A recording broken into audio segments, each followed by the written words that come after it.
Hi friends. Every AI அப்ளிகேஷனுக்கும் ஒரு powerful model use பண்ணணுமா? Actually not anymore. சிம்பிள் டாஸ்க்குக்கு எக்ஸ்பென்சிவ் மாடல் யூஸ் பண்ணுறது ஏஐ காஸ்ட்டை ரொம்ப எக்ஸ்பென்சிவ் ஆகிரும்.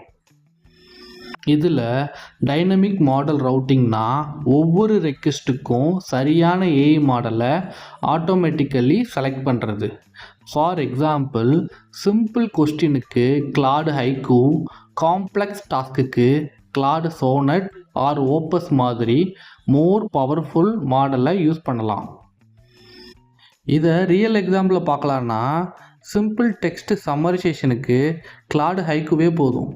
But complex coding or reasoning டாஸ்க்குக்கு Claude Sonnet or Opus better சாய்ஸாக இருக்கும். டாஸ்க்குக்கு ஏற்ற மாதிரி மாடலை சிஸ்டம் ஆட்டோமேட்டிக்கலி சூஸ் பண்ணணும். இதுதான் dynamic model routing. Snowflake recently announced dynamic model routing in Cortex AI Gateway. இதில் டிஃப்ரெண்ட் ஒர்க்லோட்ஸ்க்கு மல்டிபிள் ஏஐ மாடல்ஸை யூஸ் பண்ண முடியும். அதாவது எவ்ரி ரெக்வெஸ்ட்டுக்கும் சேம் மாடல் யூஸ் பண்ண வேண்டிய அவசியம் இல்லை. இதனால் கம்பெனிஸ் பெர்ஃபார்மன்ஸை மெயின்டைன் பண்ணிவிட்டு ஏஐ காஸ்ட்டை ஆப்டிமைஸ் பண்ண முடியும்.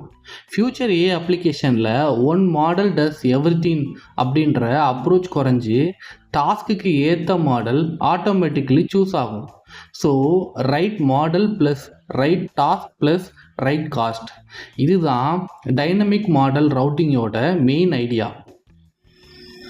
இந்த வீடியோ யூஸ்ஃபுல்லாக இருந்தால் லைக் பண்ணிவிட்டு நம்ம சேனலை சப்ஸ்கிரைப் பண்ணுங்கள். தேங்க்யூ.